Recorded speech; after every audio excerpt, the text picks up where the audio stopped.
নমস্কার, educational zone চ্যানেলে সবাইকে স্বাগত জানাই। আজকে আমরা যে প্রশ্নটি নিয়ে আলোচনা করব সেই প্রশ্নটি হচ্ছে লেখচিত্র কাকে বলে। সঙ্গে থাকছে লেখচিত্রের মাধ্যমে তথ্য উপস্থাপনের সুবিধা এবং অসুবিধাগুলো কী কী। সঙ্গে থাকছে লেখচিত্র প্রস্তুতের নিয়মাবলীগুলো কী কী, আলোচনা করুন। এটি আজকে আমাদের আলোচনার বিষয়। আলোচনার শুরুতেই আপনাদের কাছে একান্ত অনুরোধ, আমাদের ভিডিওটি অবশ্যই লাইক করবেন, শেয়ার করবেন এবং চ্যানেলটিকে সাবস্ক্রাইব করবেন। নিচে আমাদের তিনটি ছবি দেখতে পাচ্ছেন, আমরা তিনটি ছবি দিয়ে দিয়েছি।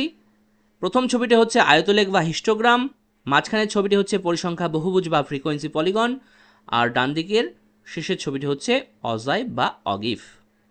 এগুলো কিন্তু আমরা ফ্রিকোয়েন্সি ডিস্ট্রিবিউশন থেকে যে তথ্য পেয়েছি সেই তথ্যগুলো দিয়ে কিন্তু আমরা হিস্টোগ্রাম আর ফ্রিকোয়েন্সি পলিগন কিন্তু এঁকে থাকি। আর অগিভ তৈরি করার জন্য বা লেখচিত্র অঙ্কনের জন্য কিউমুলেটিভ ফ্রিকোয়েন্সি প্রয়োজন, লেস দেন কিউমুলেটিভ ফ্রিকোয়েন্সি আর গ্রেটার দেন কিউমুলেটিভ ফ্রিকোয়েন্সি দিয়ে আমরা কিন্তু অগিভ বার করি। সেই কিউমুলেটিভ ফ্রিকোয়েন্সি বের করতে গেলেও কিন্তু আমাদের ফ্রিকোয়েন্সিগুলো দরকার বা পরিসংখ্যা কিন্তু দরকার। তা ঘুরিয়ে ফিরে আমাদের পরিসংখ্যা ছাড়া কিন্তু এই তিনটি লেখচিত্র কিন্তু আমরা আঁকতে পারবো না। তা এই ফ্রিকোয়েন্সিগুলো আমরা কি করে বার করি আশা রাখছি সবার জানা আছে। ট্যালিমার্কের দ্বারা আমরা ফ্রিকোয়েন্সিগুলো বের করে থাকি। আপনাদের কাছে একটি তথ্য দিয়ে রাখি যে histogram, frequency polygon, ogive frequency কী করে বার করতে হয়, মিন, মিডিয়ান, মোড কী করে করতে হয়, যাবতীয় সব কিছু সূত্র ধরে সলভ করে কি করে এগুলো আঁকতে হয় সব কিছু আমরা অলরেডি করে দিয়ে দিয়েছি আমাদের চ্যানেলে। আপনারা সব কিছু লিঙ্ক ডেসক্রিপশন বক্সে পেয়ে যাবেন, দেখবেন সেখানে একটি প্লেলিস্টের লিঙ্ক পাবেন, রাশিবিজ্ঞান বা স্ট্যাটিস্টিক্স বলে একটি প্লেলিস্টের লিঙ্ক আছে, সেখান থেকে যাবতীয় সব কিছু পেয়ে যাবেন। তাহলে চলুন আলোচনা শুরু করছি। প্রথম প্রশ্ন হচ্ছে লেখচিত্র কাকে বলে। লেখচিত্র রাশি তথ্যকে মোটামুটিভাবে সহজে বোঝার জন্য যে বিশেষ লেখয়ের মাধ্যমে তা প্রকাশ করা হয় তাকে লেখচিত্র বলে। লেখচিত্রের মাধ্যমে উপস্থাপনের অনেকগুলো পদ্ধতি আছে, তার মধ্যে হচ্ছে আয়তলেখ বা হিস্টোগ্রাম, পরিসংখ্যা বহুভুজ বা ফ্রিকোয়েন্সি পলিগন, অজাইভ বা অগিভ। তারপরে তথ্য পরিবেশক লেখচিত্র কাকে বলে। যে লেখচিত্রগুলোর মাধ্যমে তথ্যকে পরিবেশন করা হয় সেই ধরনের লেখচিত্রকে বলা হয় তথ্য পরিবেশক লেখচিত্র, যেমন আয়তলেখ আর পরিসংখ্যা বহুভুজ। আর তাৎপর্য নির্ণায়ক লেখচিত্র, যে সকল লেখচিত্রের মাধ্যমে তথ্যের তাৎপর্য নির্ণয় করা হয় সেই ধরনের লেখচিত্রকে বলা হয় তাৎপর্য নির্ণায়ক লেখচিত্র, যেমন অজাইভ বা অগিভ। আরেকটু বলে রাখি আপনাদের, এর আগের ভিডিওতে আমরা বলেছিলাম হিস্টোগ্রাম দিয়ে কিন্তু হিস্টোগ্রামের যে লেখচিত্রটি আছে এই লেখচিত্রের মাধ্যমে কিন্তু আমরা এই লেখচিত্র দ্বারাই কিন্তু আমরা মোড বের করতে পারবো।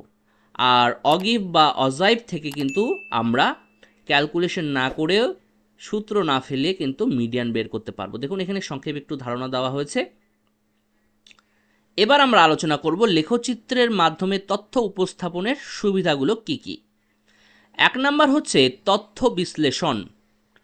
লেখচিত্রের মাধ্যমে যেমন সহজে তথ্য উপস্থাপন করা যায় ঠিক তেমনি তাকে সহজে বিশ্লেষণও করা যায়।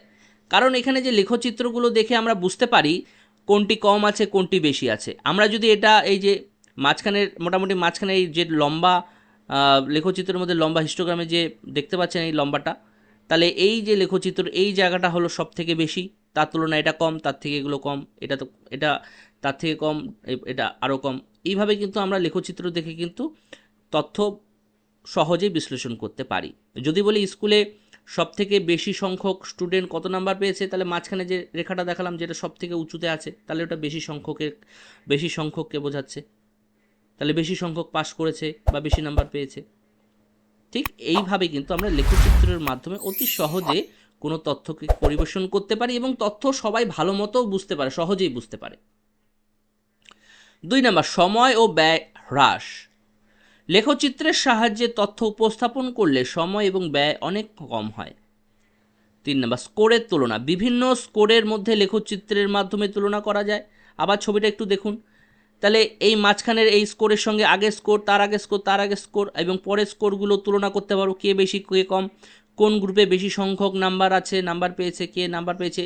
এই যে ডান দিকে দেখুন, ধরুন এই যে 8 নাম্বারটা আছে এই মাঝখানের ছবিতে ফ্রিকোয়েন্সি পলিগনে, এই 8 নাম্বারটা কি 8 নাম্বারে ধরুন 6জন স্টুডেন্ট সব থেকে বেশি হলো নাম্বার পেয়েছে 8 নাম্বার গ্রুপের স্টুডেন্টরা, মানে 6টি স্টুডেন্ট ছিল 8 নাম্বার গ্রুপে বেশি পাওয়ার। এই তার আগের গ্রুপে কম পেয়েছে, 3 পেয়েছে, কেউ কোনো নাম্বারই পায়নি, যদি নাম্বার হিসেবে ধরি। তা অনেক ক্ষেত্রে কিন্তু আমরা এই যে তুলনা করতে পারি স্কোরের। 4 নাম্বার, চাক্ষুষ বিশ্লেষণ। একবার দেখলেই লেখচিত্রের তথ্য সম্পর্কে মোটামুটি একটি ধারণা লাভ করা যায়। যেমন আমরা চোখ দিয়েই দেখে বুঝলাম কোন গ্রুপে বেশি আছে, কোন গ্রুপে কম আছে, কোন গ্রুপ উন্নত, কোন গ্রুপ অনুন্নত। 5 নাম্বার, জটিল স্কোরের অনুধাবন।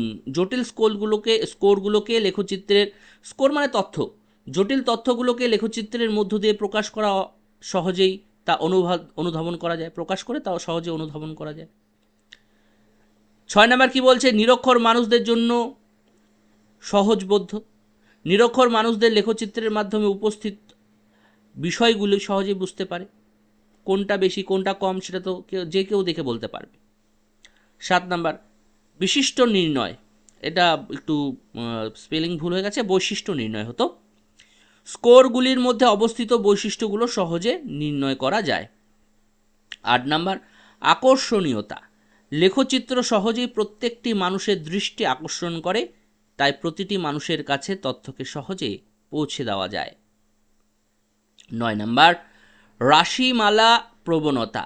রাশি তথ্যমালার কোন বিশেষ প্রবণতা থাকলে তা সহজেই দৃষ্টিগোচর হয়, রাজ্য বা রাষ্ট্রের উন্নতি অবনতি সব জানা যায়।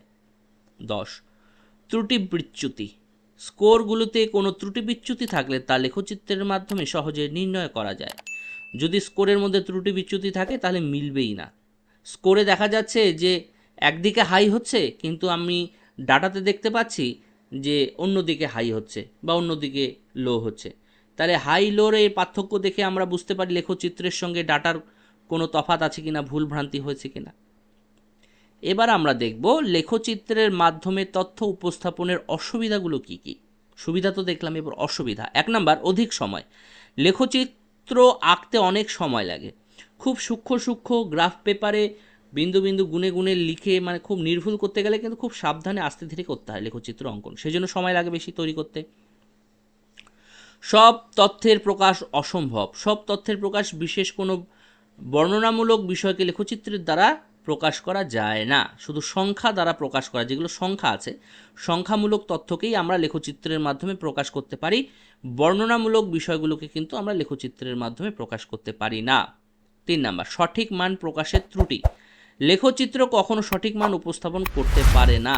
কিছুটা আমরা আইডিয়া করে কিন্তু অনেক সময় পয়েন্ট বিন্দুগুলো বসাই, যদি পয়েন্ট থাকে, ধরুন 10.5 বা 10.55 যদি থাকে, তাহলে আমরা লেখচিত্রের মধ্যে পেন, বল পেন বা রুল দিয়ে কী করে বসাবো, সেক্ষেত্রে কিন্তু সবসময় কিন্তু সঠিক মানটা আমরা বসাতে পারি না। 4 নাম্বার, দক্ষতার প্রয়োজন। দক্ষতা না থাকলে লেখচিত্র অঙ্কন করা সম্ভব নয়। আমি যদি লেখচিত্র অঙ্কন করতে জানি, তবুও দক্ষতা, মানে দক্ষ ব্যক্তি যদি হয় তাহলে সে কিন্তু সঠিকভাবে লেখচিত্রটা অঙ্কন করতে পারবে, তার দক্ষতা কিন্তু থাকতে হবে। 5 নাম্বার, চোখের উপরে চাপ সৃষ্টি। লেখচিত্র অঙ্কন পদ্ধতি খুব সূক্ষ্ম, যে কারণে চোখের উপরে চাপ সৃষ্টি হয়। যে আগে বলছিলাম যে খুব সূক্ষ্ম ক্ষোভগুলোর মধ্যে বিন্দু বসিয়ে বসিয়ে আমাকে যেহেতু লেখচিত্র অঙ্কন করতে হয়, সেটা সময় সাপেক্ষ এবং চোখের উপরেও কিন্তু চাপ পড়ে। তাহলে এটা গেল সুবিধা অসুবিধা দুটো হয়ে গেল। এবার আমরা দেখব লেখচিত্র প্রস্তুতি নিয়মাবলী। ছবি দেখবেন আর পয়েন্টগুলো মিলাবেন, তাহলে দেখবেন অনেকটা সোজা লাগবে। এই যে এক্স অক্ষ এটা, ওয়াই অক্ষ এটা, আর এটা কিন্তু ও বিন্দু। এই যে এক্স অক্ষ আর ওয়াই অক্ষ যেখানে মিলিত হয়েছে এটা কিন্তু ও বিন্দু, এটা কিন্তু জিরো নয়, এটা কিন্তু ও। ওয়াই অক্ষ এবং এক্স অক্ষ অনুভূমিকভাবে হচ্ছে এক্স অক্ষ থাকে, আর ভার্টিক্যালি বা উলম্বভাবে থাকে ওয়াই অক্ষ। ভালো করে দেখে নিন ছবিগুলো, তাহলে পয়েন্টগুলো বুঝতে সুবিধা হবে। 1 নাম্বার পয়েন্টে কি আছে, দুটি অক্ষের সাহায্যে লেখচিত্র অঙ্কন করা হয়, একটি হলো এক্স অক্ষ, অপরটি হলো ওয়াই অক্ষ। ছবিতে এক্স অক্ষ ওয়াই অক্ষ দেখলেন। 2 নাম্বার, এক্স এবং ওয়াই অক্ষ যেখানে ছেদ করে তাকে বলে মূল বিন্দু বা চিহ্নিত হয়, মূল বিন্দু যা চিহ্নিত হয়। 3 নাম্বার, ও বিন্দুর সঙ্গে অনুভূমিকভাবে এক্স অক্ষ অবস্থান করে এবং উলম্বভাবে অবস্থান করে ওয়াই। এই যে বলছিলাম, ও বিন্দু দিয়ে এক্স অক্ষ হলো অনুভূমিকভাবে থাকে আর ওয়াই অক্ষ থাকে ভার্টিক্যালি বা উলম্বভাবে, আর হলো এটা হরাইজেন্টালি। ও থেকে এক্স হলো হরাইজেন্টালি বা কি বলে অনুভূমিক, হরাইজেন্টাল বা অনুভূমিকভাবে। 4 নাম্বার কি, এক্স এবং ওয়াই অক্ষের দৈর্ঘ্যর অনুপাত 75% বা 4:3। তাহলে এক্স অক্ষ এবং ওয়াই অক্ষ, এক্স অক্ষ একটু বেশি হবে, ওয়াই অক্ষ একটু কম হবে।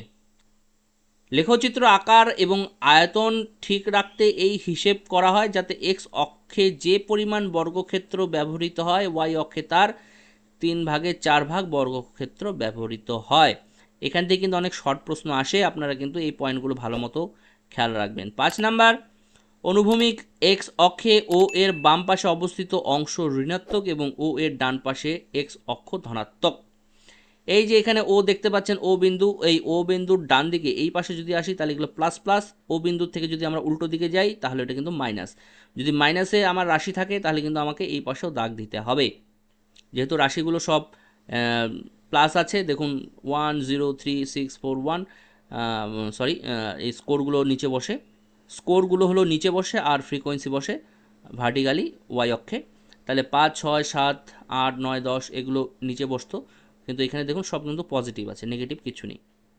সেই জন্য কিন্তু এই ও থেকে এক্স অক্ষর যে অঙ্কনটা এটা কিন্তু ঠিক আছে।